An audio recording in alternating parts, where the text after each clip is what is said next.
Assalamualaikum warahmatullahi wabarakatuh. Alhamdulillah, nahmaduhu wa nasta'inuhu wa nastaghfiruh. Wa na'udzu billahi min syururi anfusina wa sayyiati a'malina. May yahdihillahu fala mudhillalah wa may yudlil fala hadiyalah. Asyhadu an la ilaha illallah wahdahu la syarikalah wa asyhadu anna Muhammadan abduhu wa rasuluh. Ya ayyuhalladzina amanu ittaqullaha haqqa tuqatih wa la tamutunna illa wa antum muslimun. Amma ba'du. Para pemirsa dan para pendengar Radio Raja dan Raja TV, kaum muslimin dan muslimat rahimani wa rahimakumullah. Senang rasanya dan bahagia rasanya kita dapat bertemu pada kesempatan siang yang berbahagia ini. Ya, dalam program kajian Islam ilmiah masih bersama buku Ensiklopedia Akhlak Salaf. Pada kesempatan siang ini kita akan melanjutkan pembahasan buku tersebut. Selawat dan salam tidak lupa kita limpahkan untuk Nabi kita, teladan kita, Muhammad sallallahu alaihi wasallam, atas keluarga beliau juga, atas sahabat-sahabat beliau dan umat beliau sampai hari kemudian. Para pemirsa dan para pendengar yang dimuliakan Allah, kita masih membahas tentang kejujuran. Salah satu faedah hasil yang didapat dari kejujuran adalah melahirkan ketenangan. Kejujuran akan membawa ketenangan, melahirkan ketenangan. Dan ketenangan itu adalah sumber kebahagiaan. Kalau kita nggak tenang, kita pasti nggak bahagia. Adapun sebaliknya, kebohongan akan menyisakan keresahan, keraguan, kebimbangan, dan kegundahan. Ada sesuatu yang mengganjal dalam hati ketika kita berbohong. Minimal kita takut bohong kita akan terbongkar, cepat atau lambat. Orang yang berbohong, kalau tidak bertaubat dari bohongnya, maka dia akan terus menutupi kebohongannya dengan kebohongan yang lain. Demikian seterusnya hingga membuat hatinya menjadi risau, resah, gelisah, tidak tenang. Nah, tentunya ini tidak akan membawa kebahagiaan. Orang yang gemar berdusta selalu dihantui was-was di dalam hatinya. Karena terjadi semacam konflik di dalam batinnya. Dalam hati kecilnya dia menolak kebohongan itu. Namun hawa nafsunya mendorong lisannya untuk berbohong. Terjadilah konflik batin di dalam dirinya. Dan itu akan melahirkan was-was, keresahan, kegelisahan, dan rasa takut. Seperti yang kita sebutkan tadi, takut apabila kebohongannya diketahui oleh orang. Nabi SAW bersabda dalam sebuah hadis yang sahih, diriwayatkan oleh Al-Imam Tirmidzi dan disahihkan oleh Al-Albani di dalam Sahihul Jami'. Nabi bersabda, "Fa innas sidqa tuma'ninah wa innal kadhib ribah." Kejujuran itu adalah ketenangan, artinya membawa ketenangan, sedangkan kebohongan membawa kegelisahan, yaitu akan melahirkan kegelisahan, kebimbangan, keraguan-raguan. Seorang muslim tentunya menjauhi kebiasaan berbohong ini. Ditambah lagi, bukan hanya marwah dan martabatnya yang akan rendah di mata manusia, terutama apabila diketahui kebohongannya. Dan sebagian orang yang masih amatiran bohongnya, ketahuan bohongnya di dunia, ketahuan bohongnya dengan segera. Di sana ada orang yang betul-betul piawai berbohong, ya, sehingga tidak diketahui kebohongannya. Walaupun itu tetap kedua-duanya akan merasakan kegelisahan, keresahan di dalam hatinya. Nah, tentunya bukan hanya akibat buruk di dunia dari bohong, tapi juga akibat buruknya nanti di akhirat. Karena Allah Subhanahu wa taala memberikan ancaman terhadap para pembohong. Rasulullah sallallahu alaihi wasallam menceritakan kepada kita azab yang Allah Subhanahu wa taala ancamkan kepada orang-orang yang berbohong. Pada satu malam Nabi sallallahu alaihi wasallam bermimpi berjalan bersama dua orang, yaitu malaikat. Beliau bercerita, kami terus berjalan hingga menjumpai seorang laki-laki yang ditelentangkan. Dan ada laki-laki lain berdiri di atasnya sambil memegang besi pengait. Ia lantas mendekat ke sisi kiri wajah laki-laki yang terlentang itu di bawahnya itu dan merobeknya dari rahang hingga ke tengkuk. Dari lubang hidungnya hingga ke tengkuk. Dari matanya hingga ke tengkuknya. Lalu ia beralih ke sisi kanan wajahnya dan melakukan hal yang serupa. Setelah sisi yang kiri pulih seperti semula, orang itu kembali menyiksanya dengan kait besi tersebut. Dan ini terjadi berkali-kali berulang-ulang. Ya, dikoyak wajahnya, mulai dari lubang hidung tengkuknya, lubang hidungnya, dan matanya sampai ke tengkuk, dari rahangnya, lubang hidungnya, dan dari matanya hingga ke tengkuk, kanan dan kiri. Dan itu terjadi berkali-kali berulang-ulang. Maka Nabi pun bertanya, Maha suci Allah, subhanallah, ada apa dengan orang ini? Maka dua malaikat yang membawa beliau tadi berkata, laki-laki yang engkau lihat rahangnya, lubang hidungnya, dan matanya dicabik-cabik sampai ke tengkuk adalah orang yang keluar dari rumahnya pada pagi hari, lalu menyebarkan kebohongan hingga tersebar ke seluruh ufuk, ke seluruh penjuru negeri, ke seluruh penjuru kampungnya. Yaitu dia menyebarkan kebohongan ke sana kemari. Itulah azab yang akan diberikan kepadanya akibat dosanya itu. Dia menyebarkan kebohongan ke seluruh penjuru, ke sana kemari. Nah tentunya kita tahu hari ini di kita katakan era teknologi, berita itu sangat mudah untuk disebarkan kemana-mana tanpa harus keliling negeri untuk menyebarkan berita, dan semua orang bisa punya akses untuk menyebarkan berita, menyebarkan informasi, karena ada alatnya, karena ada media yang bisa digunakan untuk itu. Di era medsos hari ini, apa yang dikatakan Nabi itu sangat mungkin terjadi. Sangat mungkin untuk dilakukan oleh manusia sekarang. Ya, dengan modal jari jemari di atas touch atau di atas screen handphonenya, dia bisa menyebarkan berita bohong ini kemana-mana. Dia bisa menyebarkan kebohongan kemana-mana. Maka bijaklah menggunakan medsos atau bermedsos ria. Karena sedikit manusia yang bisa mengendalikan diri. Hari ini manusia takut ketinggalan berita. Hari ini begitu cepat manusia mendapatkan berita. Kadang-kadang berita-berita yang tidak perlu didengarnya. Tidak semua berita perlu kita dengar. Dan tidak semua berita juga benar. Banyak berita-berita yang unfaedah. Atau berita-berita bohong, hoax. Dan banyak lagi berita-berita yang isinya fitnah. Berita yang isinya ghibah. Berita yang isinya namimah. Mungkin tanpa kita minta, tanpa kita kehendaki, berita itu hadir di depan mata kita, di saku kita, yaitu di perangkat gadget kita. Ya, kadang-kadang iseng kita pun membuka berita-berita itu, membacanya. Ya minimal kita habis waktu untuk melakukan itu. Ditambah lagi kalau berita itu ternyata berita bohong, kita bisa menjadi korban berita bohong.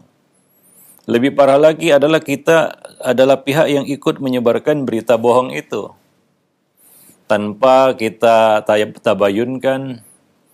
Ya, hari ini sedikit orang-orang yang mengamalkan in ja'akum fasikum binaba'im fatabayyanu. Sumber berita itu kadang-kadang juga nggak jelas dan itu dengan cepat disebar, ya.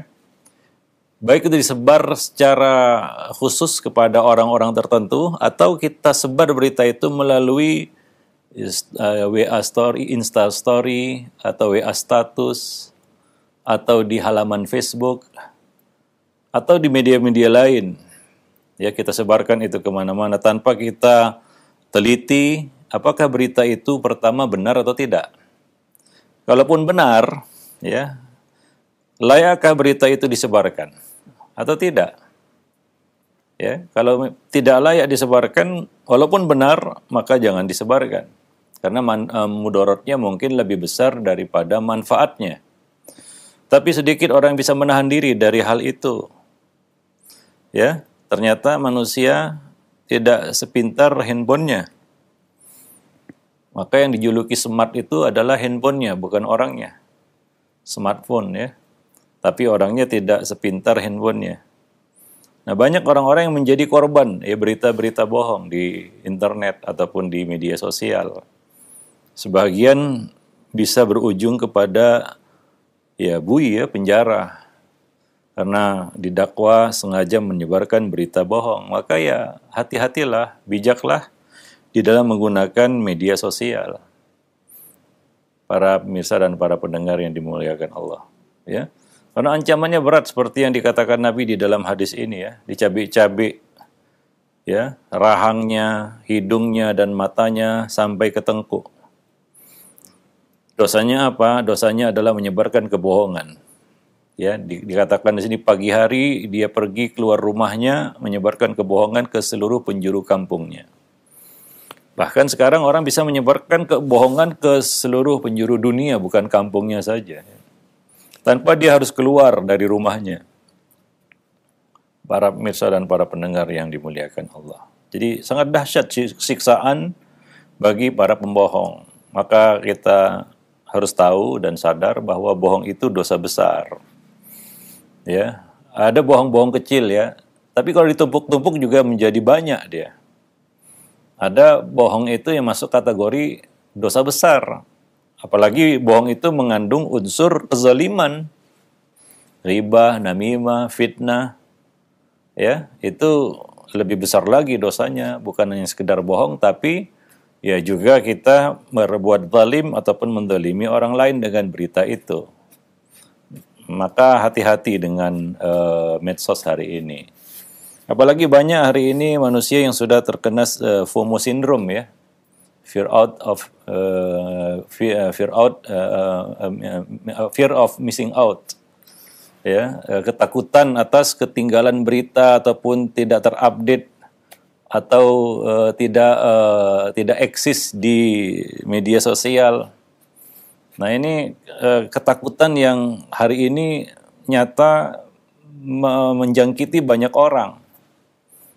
Ya, sehingga dia mungkin satu hari nggak bisa kalau nggak lihat status WA-nya ataupun status Insta-nya atau status Facebook-nya.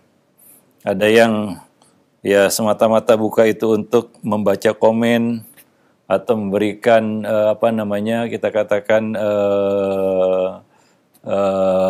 bintang ataupun sejenisnya, ya, atau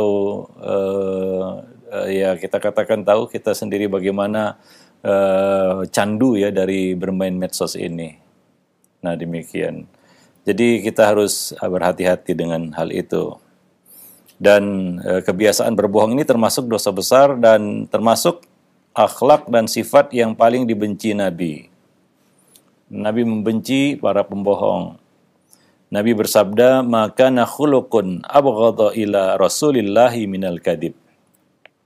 Tidak ada akhlak yang paling dibenci Nabi SAW melebihi al-kadhib, yaitu berdusta, ya, berbohong. Para jemaah yang dimuliakan Allah. Dan kita sendiri tentunya kita merasakan bagaimana sakitnya ataupun tidak enaknya dibohongi, gitu ya. Dan tentunya kita jangan melakukan itu kepada orang lain. ya membohongi orang. Mungkin kita merasa tidak masalah melakukannya. Artinya kita merasa sepele ataupun merasa itu adalah perkara yang kecil. Tapi kita tidak tahu seberapa dalam kita melukai hati orang karena membohonginya. Ya, seberapa dalam luka hatinya ketika kita membohongi seseorang. Ya, nah maka hati-hatilah dengan kebiasaan berbohong ini. Dan tentunya bohong ini kan berkaitan dengan penyebaran berita. Ya, nasrul akhbar, menyebarkan berita. Maka bijaklah di dalam menerima berita, lebih-lebih lagi di dalam menyampaikan dan menyebarkan berita. Ya, nah demikian. Kemudian, ya, walaupun ya bohong ini termasuk dosa besar, ya kita tahu bahwa ada bohong-bohong yang diberi dispensasi, ya, dibolehkan, karena ada maslahat syar'inya. Ya, itulah dia syariat Islam sangat realistis. Ya, ada di sana bentuk-bentuk ya dikatakan bohong, ya, tapi sebenarnya ini adalah suatu hal yang banyak manfaatnya. Ya, ada 3 ya di dalam syariat, di mana bohong di situ tidak dipandang sebagai sebuah dosa. Yang pertama tentunya di dalam peperangan, ya, karena Nabi mengatakan al-harbu khud'ah, ya, perang itu adalah tipu muslihat. Ya, kadang-kadang kita dalam peperangan tidak harus vulgar dan apa adanya, lugu begitu ya. Nah, misalnya kita buat perintah kepada pasukan kita. Ya, kiri itu kanan, kanan itu kiri, untuk mengelabui musuh.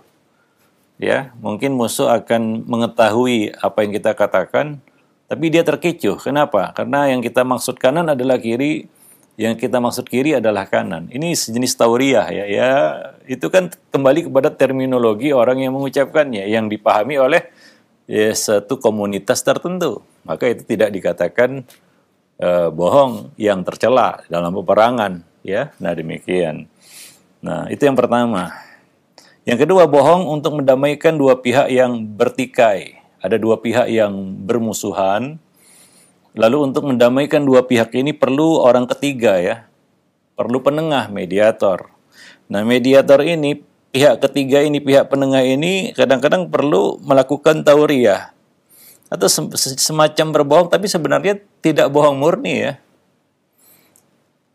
Ya, misalnya Nabi mengatakan, ya, orang yang mendamaikan dua orang yang bertikai, dua pihak yang bertikai, yaqulu khairan wa yanmi khairan. Dia mengatakan yang baik-baik dan dia menyampaikan yang baik-baik. Ya, misalnya dia datang kepada kedua belah pihak dan mengatakan bahwa musuhnya ataupun seterunya itu sebenarnya menyukainya, ingin bertemu dengannya, ingin mengadakan islah, ya, perdamaian dengannya. Padahal sebenarnya ya tidak seperti itu. Ya, cuma untuk menyatukan, mempertemukan kedua belah pihak ini ya perlu ya menyampaikan yang baik-baik. Ya, nah, disinilah bedanya. Ya, kita katakan diplomasi dengan provokasi. Kita berdiplomasi kepada dua belah pihak ini supaya bisa ketemu. Ya, bukan provokasi, yaitu menyampaikan apa adanya tapi isinya provokatif. Ya, isinya itu adalah provokasi, ya, kepada kedua belah pihak untuk lebih bermusuhan lagi. Ya, nah di sini ya kalau kita mengatakan apa adanya, fulan memang ya si fulan itu benci kali sama kamu. Ya, dia kayaknya nggak mau damai sama kamu, nggak ada cerita damai dengan kamu, ya tambah panaslah hatinya tentunya, ya. Nah, ini akan memperkeruh perselisihan tersebut. Nah, di dalam Islam, dalam kondisi seperti itu, pihak ketiga ini boleh melakukan satu tauriah, ya semacam diplomasi, ya, kata-kata yang diplomatis untuk mendamaikan dua belah pihak ini. Nah, demikian. Taib. Kemudian yang ketiga, yaitu percakapan suami kepada istri untuk menguatkan cinta kasih tanpa disertai unsur kezaliman, ya, merugikan satu pihak. Ya, nah kadang-kadang suami perlu kita katakan menyampaikan sesuatu yang sebenarnya tidak seperti itu, ya. Dia membelikan baju kepada istrinya dan memuji kecantikan istrinya. dan mengatakan wah ini pakaian ini luar biasa kualitasnya dan lain sebagainya untuk menyenangkan istrinya saja, padahal belinya di kita katakan di kaki lima misalnya ya. Nah demikian. Tapi untuk menyenangkan istri kadang-kadang ya perlu ya kata-kata yang diplomatis juga ya untuk menyenangkan hatinya. Nah demikian. Dan catatannya kalaupun dia tahu itu sebenarnya tidak seperti itu, dia tidak marah ya. Paling-paling dia jengkel aja. Tapi kebohongan yang disertai dengan unsur kezaliman ini tidak dibenarkan.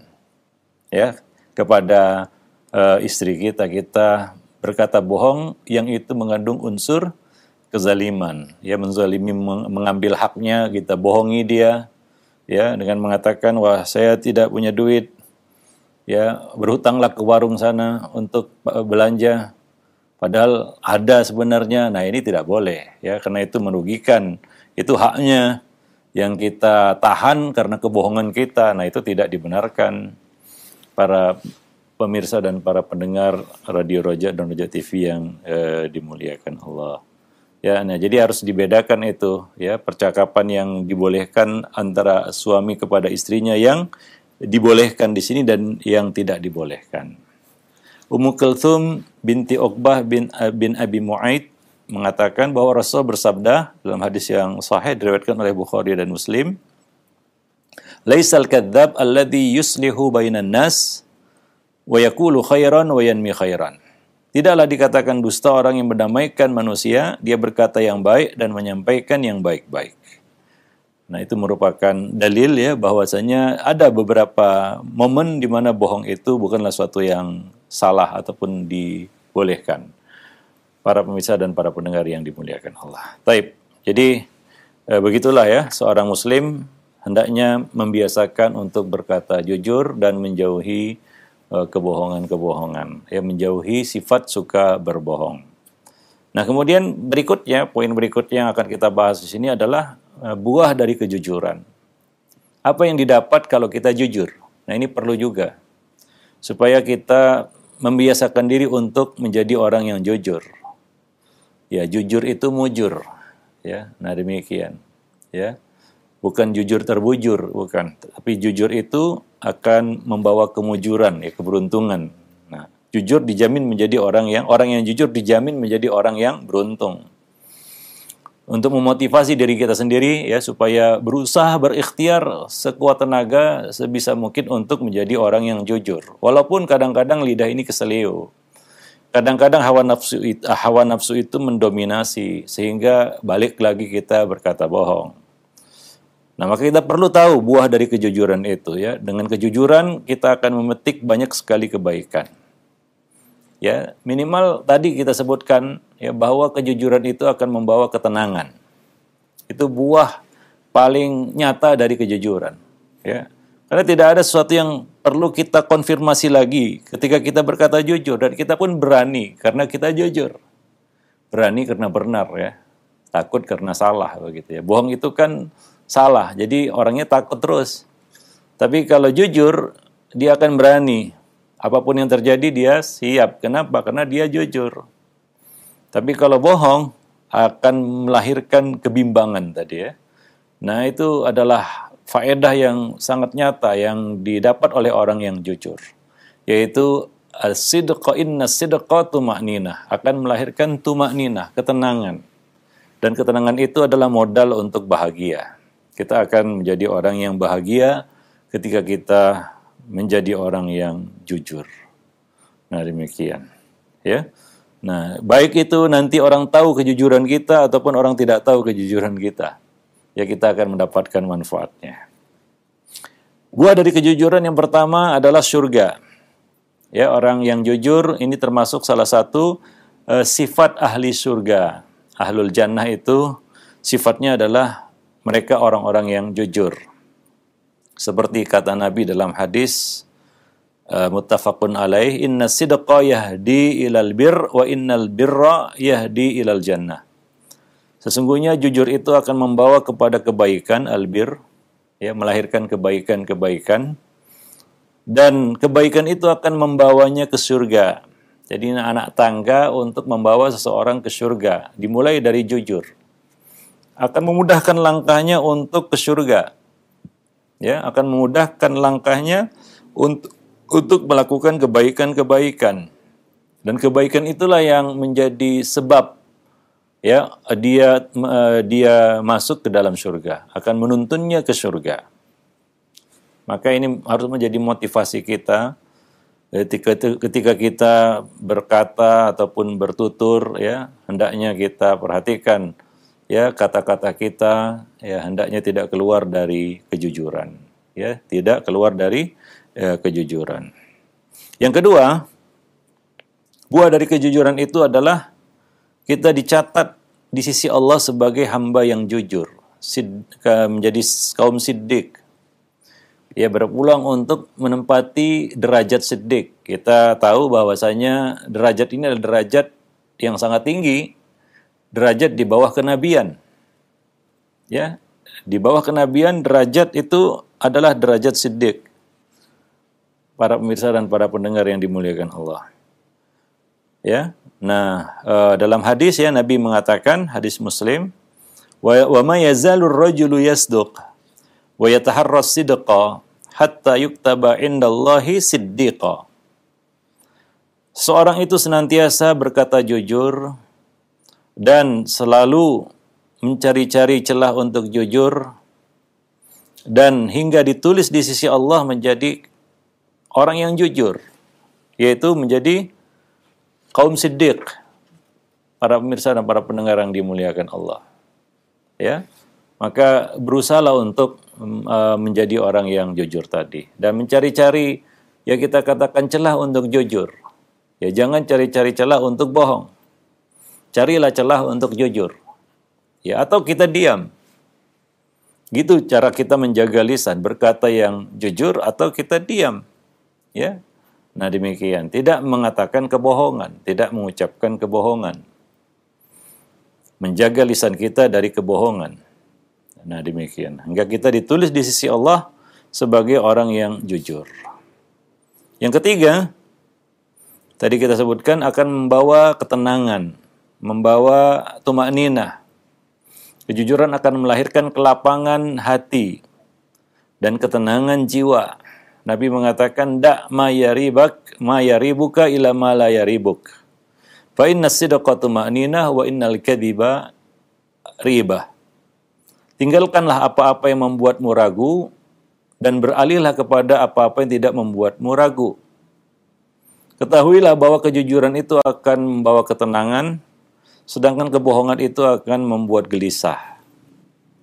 Ya, ini tadi kita sebutkan menjadi pengantar dari bab ini ya, bahwa cukuplah ini menjadi faedah bagi kejujuran, yaitu dia membawa ketenangan hati, kedamaian hati.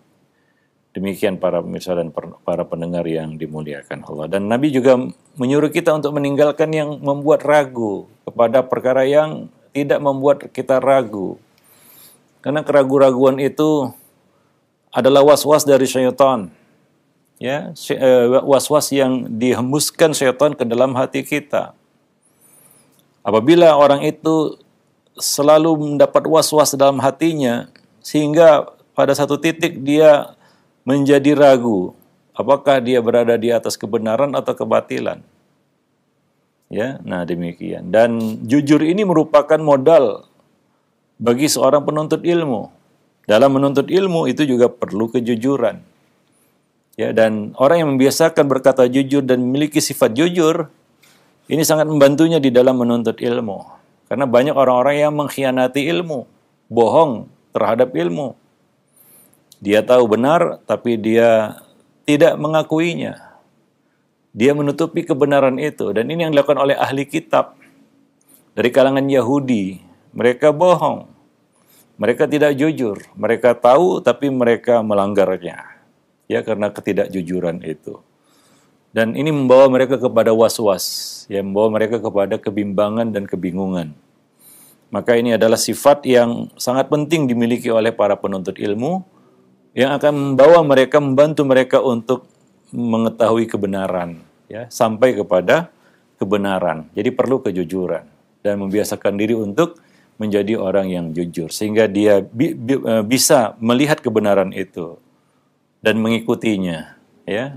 Nah, orang yang terbiasa bohong hingga di dalam bab ilmu juga dia akan bohong.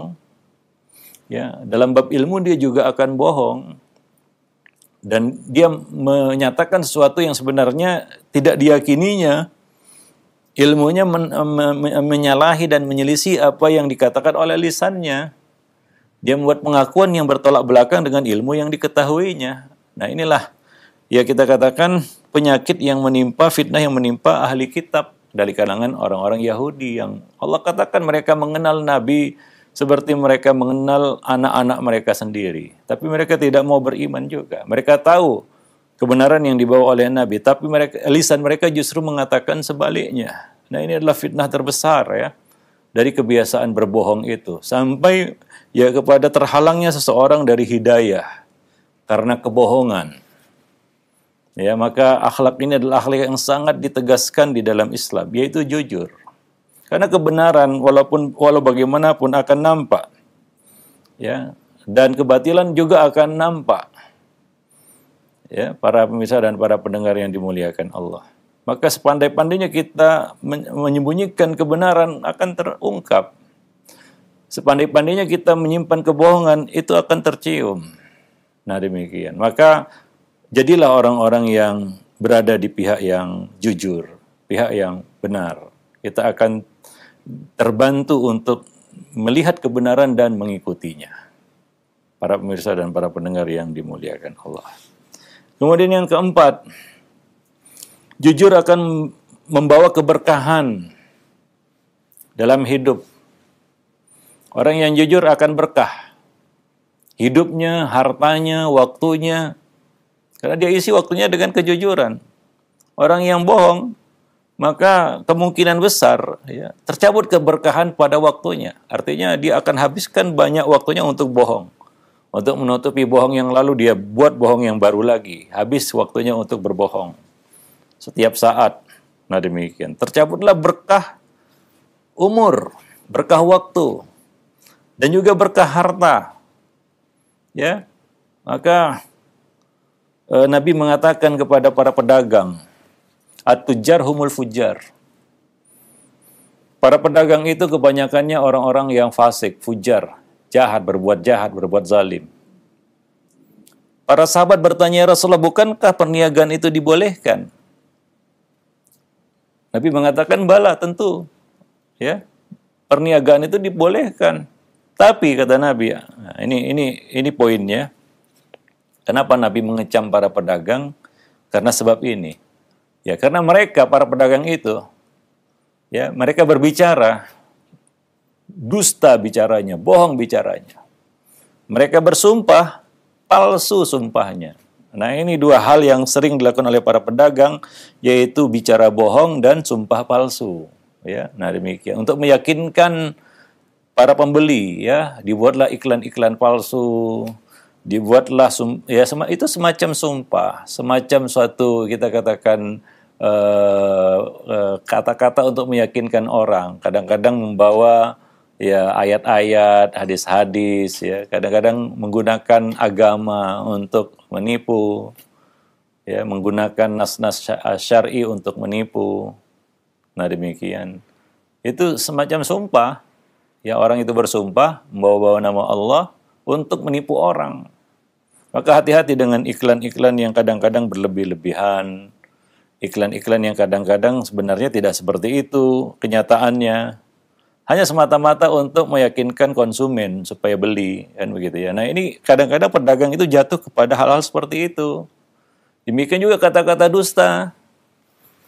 Apalagi kondisinya memang sangat sedang kesulitan. Artinya ini belum ada yang beli. Ini belum ada yang melirik dagangannya, maka dia pun menggunakan kata-kata bohong, berbicara yang bohong, ya, untuk menjerat pembeli. Nah, maka hati-hati bahwa bohong itu akan mencabut keberkahan dalam mencari nafkah. Nah, dan jujur itu akan membawa keberkahan. Bohong itu akan mencabut keberkahan tersebut. Tapi ya di lapangan orang-orang mengatakan kalau kita jujur akan terbujur. Artinya nggak akan dapat untung. Kita akan kalah dalam persaingan. Itu yang dikatakan orang hari ini. Kalau kita jujur-jujuran di dalam berniaga, kita akan bangkrut. Kita tidak akan bisa eksis. Ya, tapi kita lihat kenyataannya. Ya, pedagang yang jujur, walaupun kelihatannya lambat perkembangan usahanya, tapi bertahan lama. Berkah hartanya, banyak manfaat dari hartanya. Sebaliknya pedagang yang jujur mungkin booming sesaat, habis itu ditinggal orang ketika ketahuan bohongnya. Ketika terungkap kebohongannya, selesai sudah. Orang tidak akan percaya. Ya, sekali lancung ke ujian, seumur hidup orang tidak percaya. Ya, berapa lama ya pembohong itu bisa menutupi kebohongannya? Pasti akan terungkap.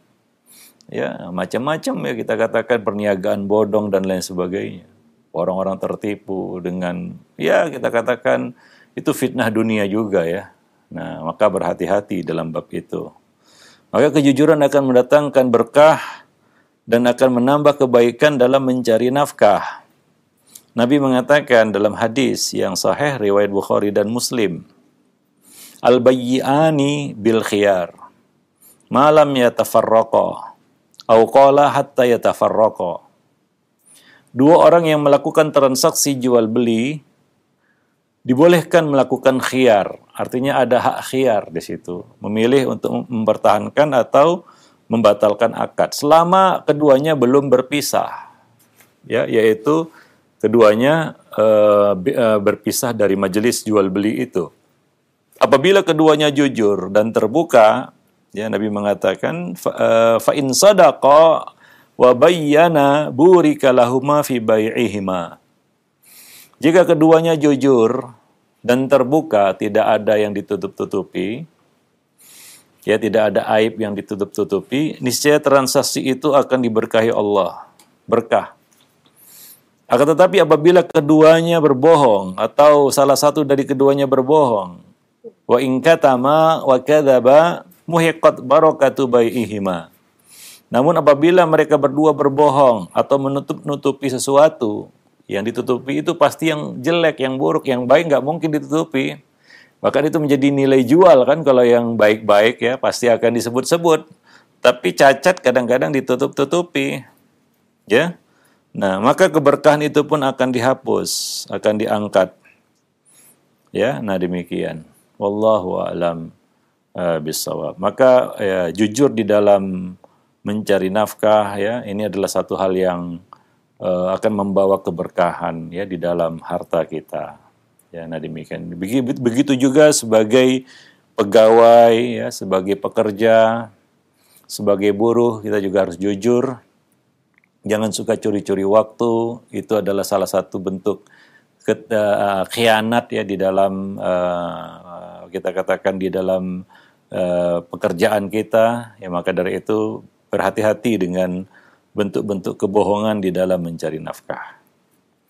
Dan jujurlah, karena ya kita yakin bahwa dengan kejujuran itu kita akan mendapatkan berkah ya dari harta yang kita dapatkan. Wallahu a'lam bishawab. Kemudian yang kelima, di antara faedah dan manfaat buah dari kejujuran adalah dihapusnya dosa-dosa dan kekhilafan kita. Jujur itu salah satu amal penghapus dosa. Jujur dapat menghapus dosa-dosa kita. Allah Subhanahu wa taala mengatakan di dalam Al-Qur'an ya tentang sifat orang-orang yang Allah Subhanahu wa taala janjikan bagi mereka maghfiratan wa ajran 'azima. A'addallahu lahum maghfiratan wa ajran 'azima. Allah telah menyiapkan bagi mereka ampunan dan pahala yang besar. Salah satunya adalah ya as-sadiqina was-sadiqat. Di sini banyak ya. Ya, Allah mengatakan innal muslimina wal muslimat wal mu'minina wal mu'minat al-qanitina wal qanitat as-sadiqina was-sadiqat as-sabirina was-sabirat wal khashiina wal khashiat wal mutasaddiqina wal mutasaddiqat was-saimina was-saimat wal hafidhina furujahum wal hafidhat wadh-dhakirina Allah katsiran wadh-dhakirat. Ya, beberapa sifat-sifat orang-orang yang Allah siapkan bagi mereka ampunan dan pahala yang besar. Surat Al-Ahzab ayat 35. Dan salah satunya adalah sifat yang Allah sebutkan adalah as-sadiqina was-sadiqat. Laki-laki dan perempuan yang jujur, ya, shadiq, ya, jujur, ya, di dalam perkataan, perbuatan dan dalam ya muamalah hatinya kepada Allah Subhanahu wa taala. Itu salah satu kriteria yang Allah siapkan bagi mereka, ampunan dan pahala yang besar. Maka jujurlah, mudah-mudahan dengan kejujuran itu Allah Subhanahu wa taala mengampuni dosa-dosa kita dan menghapus segala kekhilafan dan kesalahan-kesalahan kita. Wallahu a'lam bishawab. Nah, demikian para pemirsa dan para pendengar yang dimuliakan Allah, pertemuan kita pada kesempatan siang yang berbahagia ini, dan kita akan lanjutkan nanti pada pertemuan bab terakhir dalam buku ini. Dan ini adalah kita katakan perkara yang sangat penting di dalam akhlak, ini termasuk akhlak kita kepada ya Allah Subhanahu wa taala yang sifatnya hablun minallah, yaitu husnuzon kita kepada Allah Subhanahu wa taala. Ini sangat penting. Ya, dan kita tahu dosa-dosa besar, ada dosa besar yang paling besar, ya, di antaranya adalah orang yang berputus asa dari rahmat Allah dan orang yang merasa aman dari siksa dan makar Allah Subhanahu wa taala. Dan dua hal itu dikarenakan mereka tidak berhusnuzon kepada Allah Subhanahu wa taala. Nah, ini adalah poin terakhir di dalam buku ini yang akan kita bahas. Mudah-mudahan tahun depan kita bisa menggali ataupun membahas buku-buku yang lainnya insyaallah. Taib, itu saja mungkin yang dapat kita sampaikan. Lebih dan kurang saya mohon maaf. Aqulu qouli hadza astaghfirullah li wa lakum lisairil muslimin innahu huwal ghafurur rahim. Nah, jazakallahu khairan wa barakallahu fikum Ustaz atas penyampaian materi yang sangat bermanfaat sekali di kesempatan ini, masih berkaitan dengan akhlak jujur. Nah, ikhwatas Islam azakumullah, silakan bagi Anda yang ingin bertanya dapat mengajukan pertanyaan melalui pesan singkat. Baik, untuk pertanyaan pertama kami angkat dari pesan singkat dari Ummu Ubaid di Kepulauan Riau. Assalamualaikum warahmatullahi wabarakatuh Ustaz. Ustadz, bagaimana cara menebus dosa berbohong yang sudah terlanjur kita lakukan? Berbohong untuk menghindari pertengkaran. Apakah dosanya tetap besar di hadapan Allah Subhanahu wa taala? Syukran. Ya, pertama tentu kita bertaubat kepada Allah Subhanahu wa taala dan banyak-banyak beristighfar dan menutupi itu dengan kejujuran. Artinya untuk kedepannya kita jangan lagi jatuh dalam kebohongan-kebohongan, ya. Nah, demikian. Ya, kita pupus kesalahan masa lalu itu dengan kebaikan-kebaikan. Wa atbi'is sayyi'ata al-hasanata tamhuha. Iringilah keburukan-keburukan itu dengan kebaikan-kebaikan, niscaya akan menghapusnya. Nah, demikian, ya. Jadi dengan itu kita berusaha untuk memupus dosa bohong kita, ya. Nah, demikian, banyak-banyak minta ampun dan beristighfar, bertaubat kepada Allah taubatan nasuha, dan tidak mengulangi hal ini di kemudian hari, dan berusaha untuk meminimalisir dan mengurangi, ya. Nah, demikian. Ya, dan kita tentunya harus belajar dari pengalaman hidup, ya. Orang yang diberi usia panjang sama Allah itu sebenarnya Allah kasih kesempatan untuk belajar. Ya, belajar dari pengalamannya. Nah, kalau dia ingin jadi orang yang beruntung, sehingga ke depannya dia menjadi pribadi yang lebih baik, ya. Nah, karena kata orang pengalaman itu guru yang paling baik, ya. Nah, demikian. Kalau itu pernah terjadi dalam hidup kita, ya itulah dia manusia dengan segala kelemahannya. Namun dia berusaha untuk tidak mengulangi hal itu untuk yang kedua, ketiga, atau kesekian kalinya. Nah, demikian. Karena mukmin tidak akan jatuh dalam kesalahan yang sama berkali-kali, ya. Nah, demikian. Wallahu a'lam bishawab. Baik. Jazakallahu khairan Ustaz atas jawaban yang disampaikan. Semoga bermanfaat. Untuk penanya Ummu Ubay yang berada di Kepulauan Riau dan masih pertanyaan melalui pesan singkat kembali. Ya, dari Yulah di Pangkep, Sulawesi Selatan. Assalamualaikum warahmatullahi wabarakatuh Ustaz. Ustadz, apakah termasuk berbohong atau tidak jujur terhadap istri terkait dengan pendapatan di luar gaji yang tidak diberikan kepada istri? Mohon nasihatnya.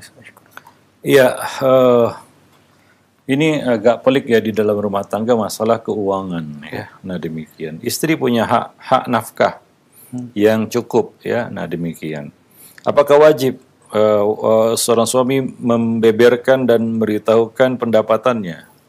Nggak wajib juga ya. Nah demikian. Ya kadang-kadang pendapatan apalagi pedagang nggak ada pendapatan yang tetap kan begitu ya. Nah kalau pegawai tentunya ya itu bisa ditelusuri berapa gajinya kan dari golongannya dan lain sebagainya. Ya kalaupun dia bohong ketahuan nanti kan gitu ya, ada selip gaji dan lain sebagainya. Tapi bagi sebagian orang misalnya para pedagang ya ini kan pendapatannya naik turun, masa pandemi ini turun kan begitu ya. Nah kalau dia sebutkan angka tertentu, boleh jadi nanti dia dianggap bohong sama istrinya begitu. Ketika perniagaan nggak selancar kemarin, ya katakan dek pendapatan saya ini 1 bulan 5 juta ini. Iya, ini bagi pedagang itu tidak mungkin angka itu tetap ya. Nah, pasti akan naik turun. Nah, kan susah dia sebutkan berapa pendapatannya. Tapi dia harus jujur dalam memberikan nafkah kepada istri. Jangan dikurangi kalau ada, kan begitu ya. Jangan kita berbohong, hari ini nggak ada pendapatan padahal banyak. Nah, ini nggak boleh. Nah, tapi ya untuk dia tidak apakah dia harus menyebutkan berapa pendapatan yang enggak juga, enggak harus ya, enggak wajib juga. Nah, demikian ya. Nah, khawatirnya jika dia sebutkan tadi ya, wah ini saya dapat 5 juta setiap bulan depan atau tahun berikutnya, ya belum tentu dia dapat segitu. Belum tentu dia punya pendapatan yang stabil kan begitu ya. Nah, demikian. Wallahu a'lam bishawab. Lain halnya mungkin pedagang, pegawai ya, yang sudah jelas gajinya tiap bulan. Kalau dia membuat satu kebohongan lah di sini misalnya, ya gaji saya cuma 2 juta, padahal ada selip gaji di kantor berapa? 6 juta. Ini kan jadi bohong dia, jelas bohong ya.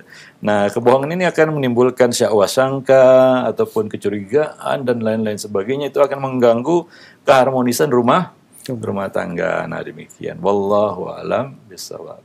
Baik, syukur Ustadz, jazakallah khairan atas jawaban yang disampaikan. Semoga bermanfaat untuk penanya. Dan masih pertanyaan melalui pesan singkat kembali dari hamba Allah di Bogor. Assalamualaikum warahmatullahi wabarakatuh. Ustadz, apakah termasuk bentuk kejujuran dari menuntut ilmu tidak melakukan provokatif kepada sesama saudara muslim? Karena mendapati seseorang demikian selalu menulis status provokatif yang dapat menimbulkan kebencian orang lain. Mohon nasihatnya Ustaz. Ya ini sebenarnya harus dijauhi oleh para penuntut ilmu, debat kusir ya, di media sosial, hal-hal yang tidak mengolah berita, yang dibahas berita bukan ilmu. Nah ini sama sekali tidak berfaedah bagi seorang penuntut ilmu tentunya ya, dan tidak perlu juga dia menghabiskan waktu untuk itu. Nah ya lebih baiknya dia hindari itu dan jangan diladeni orang-orang yang jahil ya. Nah artinya apa? Bijaklah, sekali lagi bijaklah kita di dalam bermedsos ya. Kita tidak mengharamkan medsos kan begitu ya. Itu satu hal yang nggak bisa kita bendung lagi hari ini ya. Nah sebagian orang ya mungkin mata pencahariannya dari medsos, yaitu jualan di medsos, jualan di Instagram, jualan di Facebook kan begitu ya. Bahkan jualan juga di WhatsApp dan lain-lain sebagainya. Ada manfaatnya, tapi ingat mudaratnya juga tidak kalah banyaknya daripada manfaatnya. Nah, bahkan ini bisa menjadi candu ya bagi manusia. Kemarin kita sebutkan juga ini adalah bentuk candu ya bagi manusia hari ini. Sehingga kayak tidak lengkap hidupnya kalau tidak bermedsos ya dalam satu hari itu. Belum lengkap ya, belum lengkap hidupnya.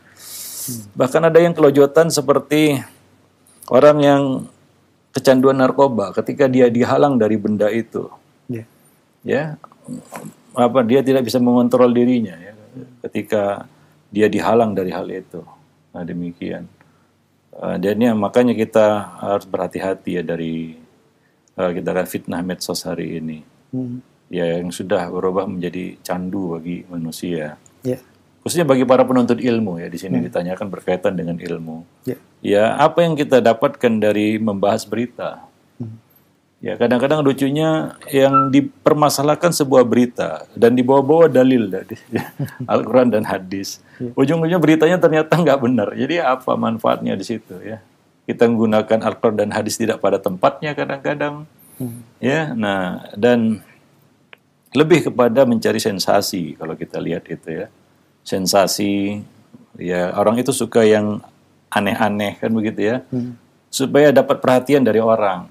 Ya, dapat perhatian lah ya dari manusia, pandangan mata manusia tertuju padanya, ya, dia menjadi viral, dibicarakan, ya, nah demikian. Apalagi, wah kata-katanya dijadikan sebagai status WA, ya, Insta Story, kata-katanya, ya kita katakan hari ini ya, luar biasa fitnahnya. Nah demikian, khususnya bagi para penuntut ilmu. Nah maka gunakanlah sebijak mungkin untuk hal-hal yang perlu dan penting saja. Ya kita nggak menampik ada manfaatnya, pasti ada.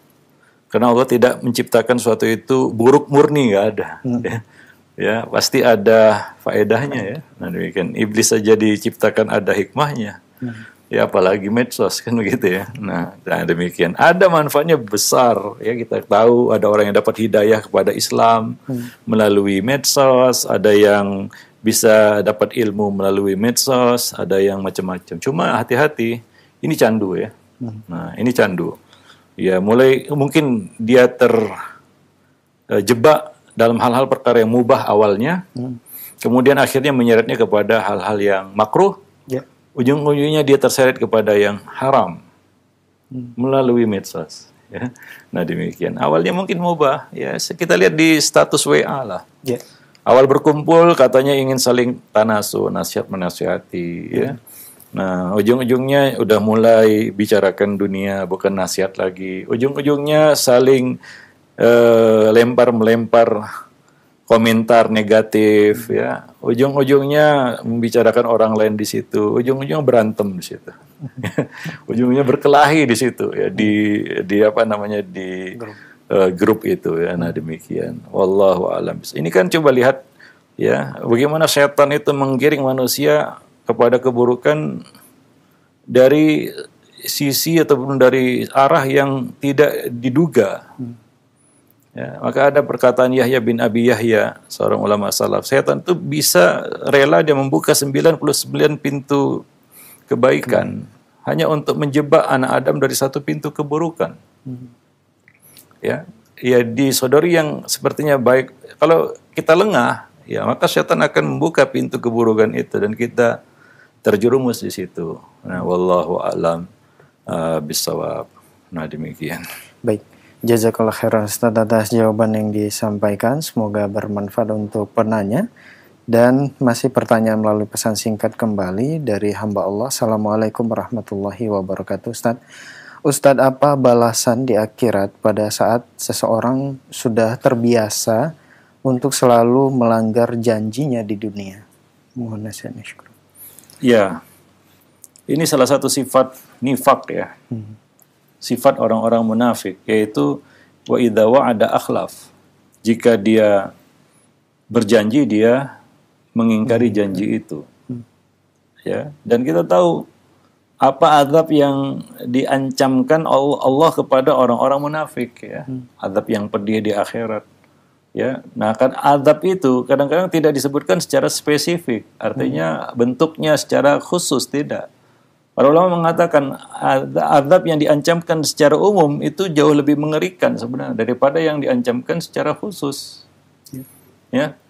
Ya, sama seperti suatu kebaikan yang Allah janjikan, kebaikan pahala yang tidak disebutkan secara khusus dengan pahala yang disebutkan secara khusus. Ya, kenapa? Ini bergantung kepada kehendak Allah, berapa Allah ingin memberikan hamba itu pahala. Demikian juga di sini, ya, bagaimana Allah memberikan azab kepadanya.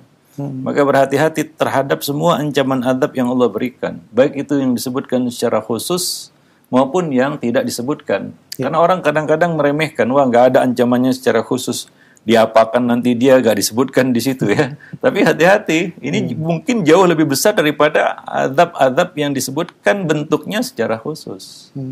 Nah demikian, karena manusia lengah kadang-kadang di situ terhadap dosa-dosa yang kelihatannya umum saja diancam azab kan ya. Tapi itu justru lebih menakutkan karena itu bergantung kepada kehendak Allah. Insya'a adzabah. Jika Allah berkehendak, Allah akan mengadabnya dengan kehendak Allah bagaimana mengadabnya. Nah demikian. Wallahu a'lam bishawab, dan itu tidak mudah tentunya, berhati-hati terhadap ancaman-ancaman yang sifatnya mutlak ya. Nah demikian. Wallahu a'lam bishawab. Nah mungkin sampai di sini saja pertemuan kita pada pertemuan siang ini, mudah-mudahan bermanfaat bagi kita semua. Lebih dan kurang saya mohon maaf. Aqulu qouli hadza astaghfirullah li wa lakum wa lisairil muslimin innahu huwal ghafur.